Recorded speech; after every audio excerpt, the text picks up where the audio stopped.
Bonjour à tous, bienvenue dans cette nouvelle vidéo dédiée à l'introduction à Excel. Aujourd'hui, on va créer notre premier fichier Excel ensemble. Je vais vous expliquer comment on va le créer, comment on va le construire, comment on va saisir les données et comment on va l'enregistrer. C'est parti. Alors, le but, c'est de créer notre propre fichier, de vous montrer de- comment construire, ouvrir un fichier et comment l'enregistrer par la suite. C'est parti. Alors, pour ouvrir un fichier, c'est tout simple. On va aller dans le menu fichier situé dans le ruban. On va cliquer sur Nouveau et Nouveau classeur. Alors, on va créer un exemple ensemble de fichiers. Donc, on va créer une liste de clients chez Amazon. Un tout exemple. Donc, le titre de la liste des clients sera écrit en gras sur la cellule A1. À la colonne A, on aura le numéro des clients. La colonne B, le nom du client, la colonne C, le prénom du client, et la colonne D, l'âge du client.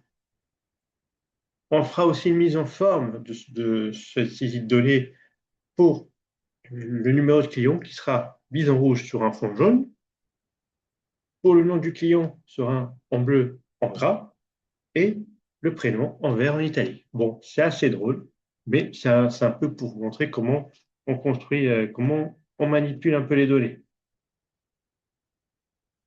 Ensuite, on mettra sur la cellule F1 le texte moyen d'âge, âge moyen, en fond gris. Et en cellule G1, on fait un petit calcul de la moyenne des âges. À la fin, on créera le nom de l'onglet client et on enregistrera le fichier sous amazon.xlsx. Donc, allons-y, on va créer notre premier fichier ensemble. On va le faire ensemble. Je vais faire ça pour vous.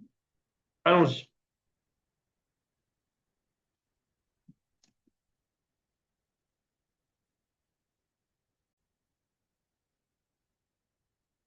Ensuite, du coup, on est sur notre fichier précédent qu'on a créé dans le chapitre précédent.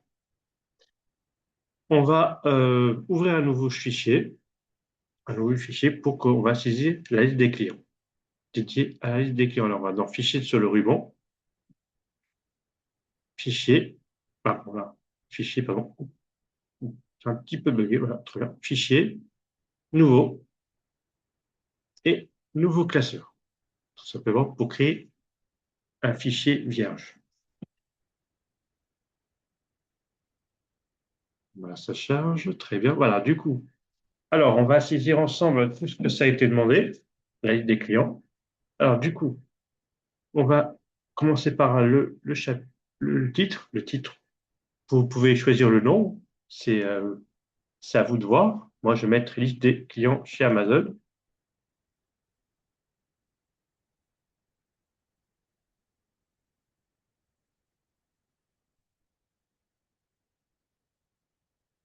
On va le mettre en cellule A1. Bon, ça déborde un petit peu parce que ça dépasse la cellule. On va voir après comment on peut le faire. Alors, en A, ce sera le nom des clients.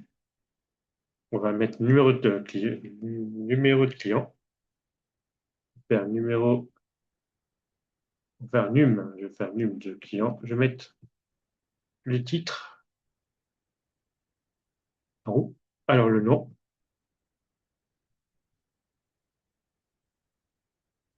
le prénom en colonne C et l'âge en colonne D.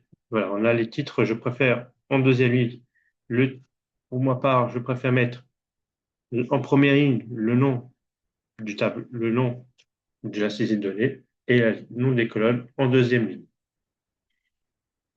Alors, du coup, on va, on va mettre les numéros des clients. Alors, on va mettre un. Voilà, je vais en mettre quatre clients. On va faire un exemple de quatre clients. Un, 2, 3, 4.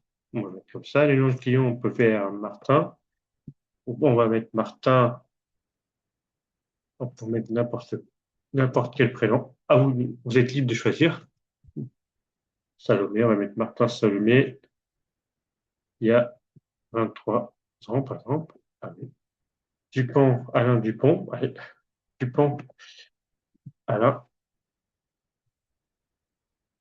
qui a 34 ans.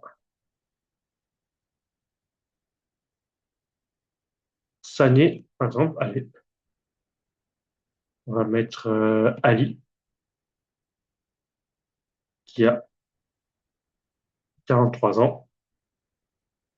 Et une autre fille, allez, on va mettre une prénom de fille, Gilbert, allez.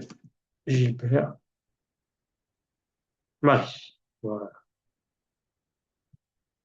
qui a non, ouais, un petit jeune à 30 ans, ah, tout simplement. Du coup, on a la liste des clients, du coup, avec le numéro de client, le nom du client, le prénom et l'âge. Ensuite, on va faire une petite mise en forme, c'est de mettre les numéros de clients en rouge en fond jaune. Donc, on va sélectionner, du coup, on va cliquer sur la première cellule le plus haut, soit le plus à gauche si vous voulez faire en ligne, ou le plus haut si vous voulez faire en colonne, et on glisse directement avec le curseur en plus.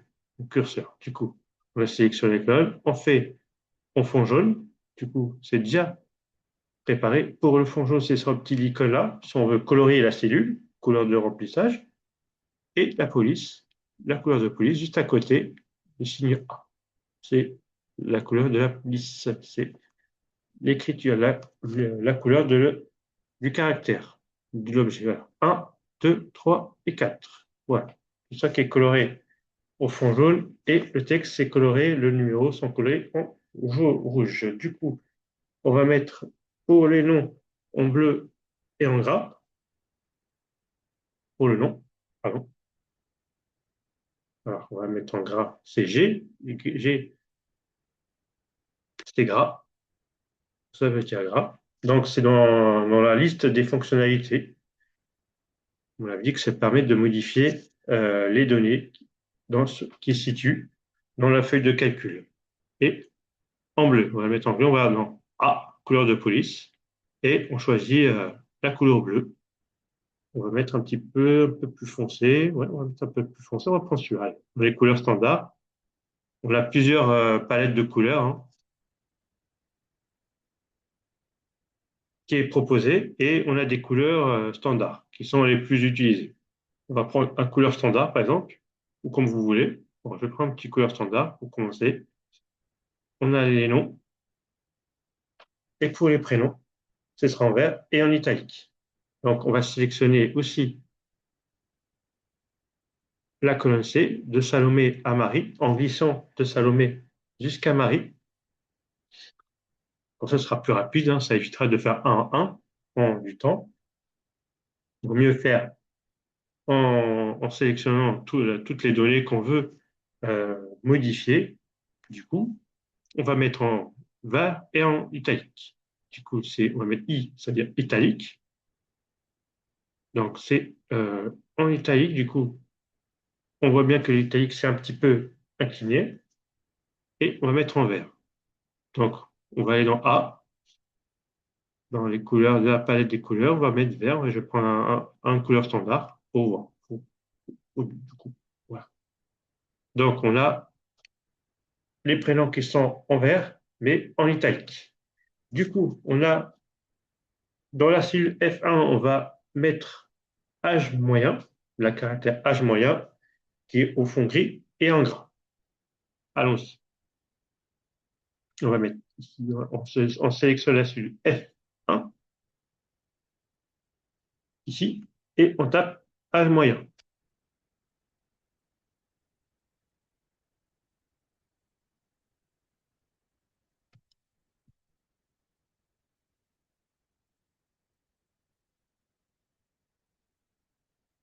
Voilà. Sur F1 en gris. On va mettre en gras, on peut directement là, et en gris. On va dans A, couleur de la police et gris. Vous avez plusieurs palettes. Choisissez ce que vous voulez. Les couleurs sont en gris, clair, gris clair ou gris foncé. Je vais mettre un peu le milieu. Allez. Voilà, c'est mis en gris et en gras. Voilà. Du coup, le G, le but, c'est de calculer la moyenne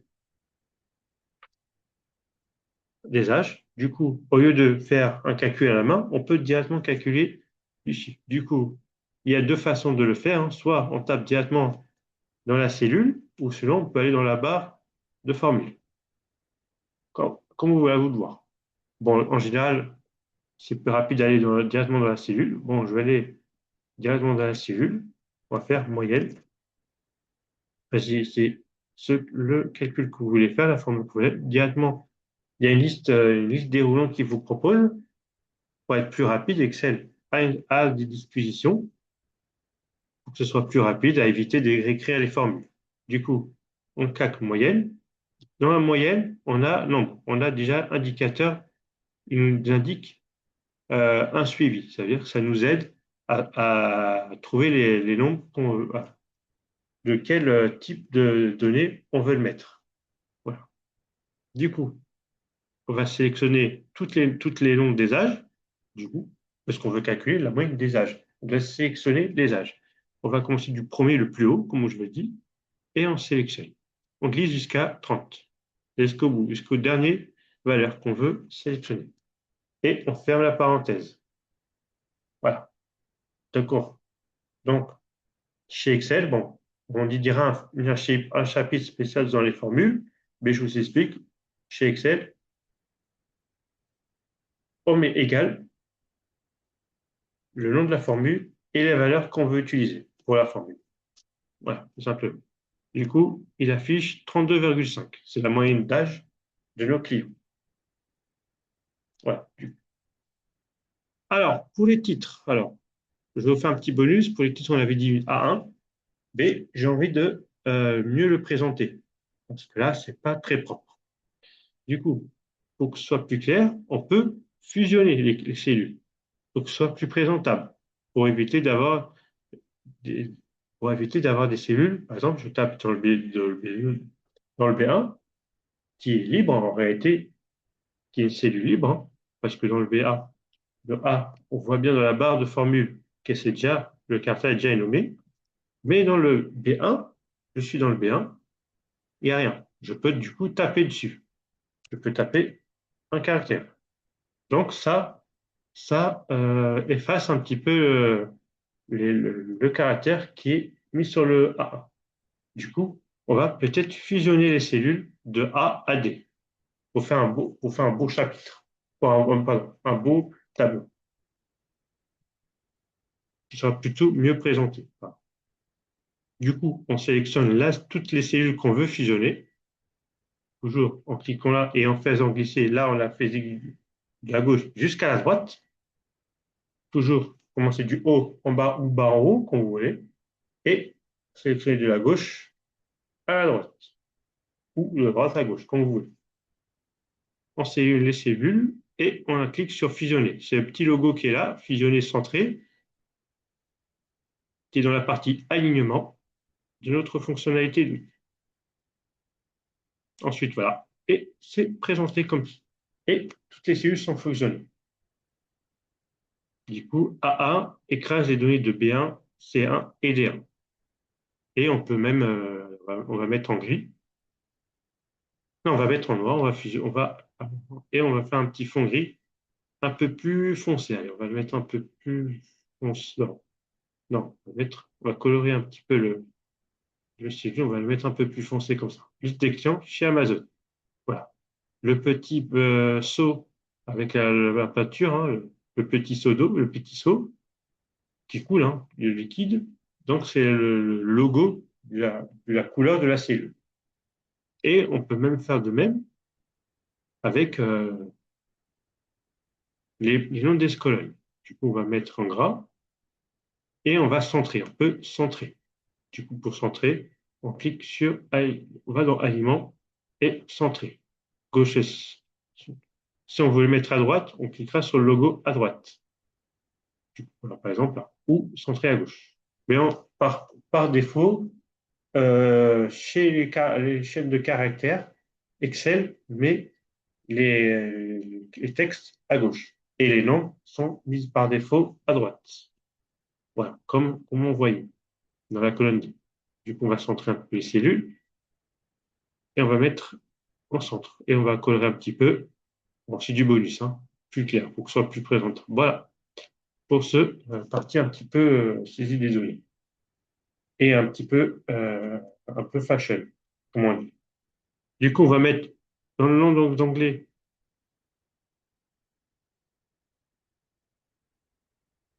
le nom de l'onglet, notre feuille, notre travail. On va mettre client. On peut faire soit double-clic dessus, soit clic droit, renommer. Voilà. Vous pouvez même double-cliquer ici. Et on tape client. Et pour valider, on tape entrée. Et sur entrée. Voilà. Tout simplement. On a créé notre première feuille de table.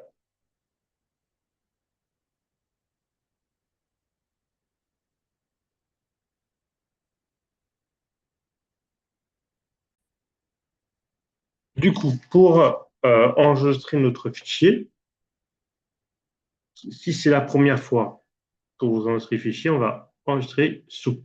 Puis dans l'onglet, dans le menu fichier, cliquez sur le ruban, et on va aller sur enregistrer sous. Si c'est déjà, le fichier est déjà enregistré ou vous voulez faire des modifications et vous voulez réenregistrer, vous cliquez directement sur enregistrer. Alors, sur Excel, il y a plusieurs façons d'enregistrer, il y a plusieurs extensions de fichiers en Excel. On va les détailler un à un. Donc, l'extension XSLX, c'est le plus important, le plus connu actuel. C'est quand on veut enregistrer c'est un format par défaut d'Excel, hein. C'est le plus utilisé d'ailleurs. Le point XLSM, pardon, c'est le format des macros. Si on veut créer des macros VBA, on l'utilisera si on veut faire. On remontera ça dans un prochain module dédié à VBA. On a le XLS qui est l'ancien format de Excel. C'est un peu l'ancêtre de XLXX, XSLX. Pardon. On a le format CSV qui est utilisé dans plusieurs logiciels, hein, qui est un fichier texte en fait avec des données séparées par des virgules. En fait, c'est un fichier qu'on va utiliser dans d'autres logiciels, dans d'autres types de logiciels, non, qui est hors tableur. On utilisera par exemple si on veut faire de la programmation informatique ou de l'aide de données. On utilisera, c'est un fichier qui est très important dans la data science parce qu'on va l'utiliser aussi pour qu'on traite avec Python, par exemple. Ça, on va utiliser ça plus tard. Il sera dans des prochaines vidéos. Et le fichier XLSB pour des classeurs binaires. Voilà, tout simplement.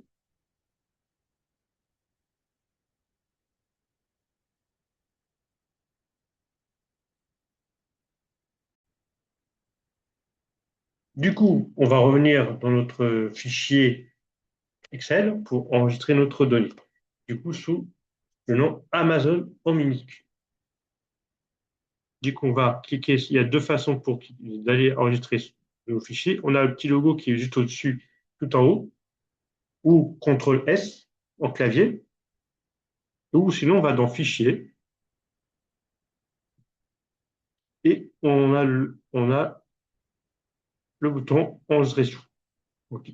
Dessus, il nous demande où on enregistre. Si vous avez un compte OneDrive personnel, vous pouvez le cliquer enregistrer dessus. Sinon, vous pouvez enregistrer sur votre PC en cliquant sur Parcourir. On va parcourir et on va mettre. Du coup, on va aller pas dans le document. On va enregistrer dans n'importe quel fichier. Moi, je vais mettre dans le module 2, Excel dédié à.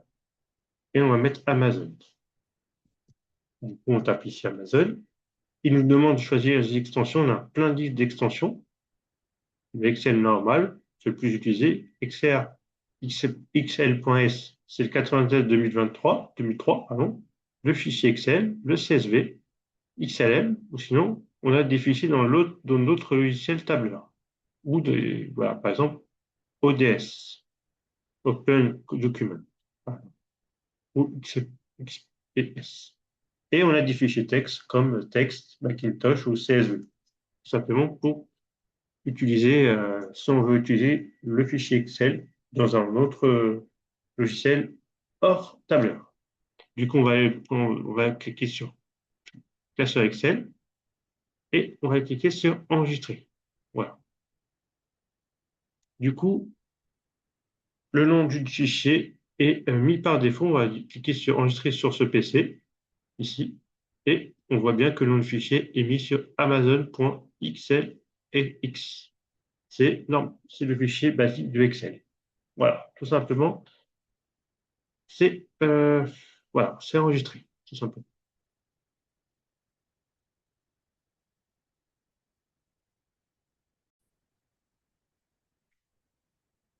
Voilà, c'est fini pour ce chapitre dédié à notre création de notre profil fichier Excel, qui était un peu simple. Mais c'était juste pour vous montrer la manipulation un peu de Excel, un peu une introduction.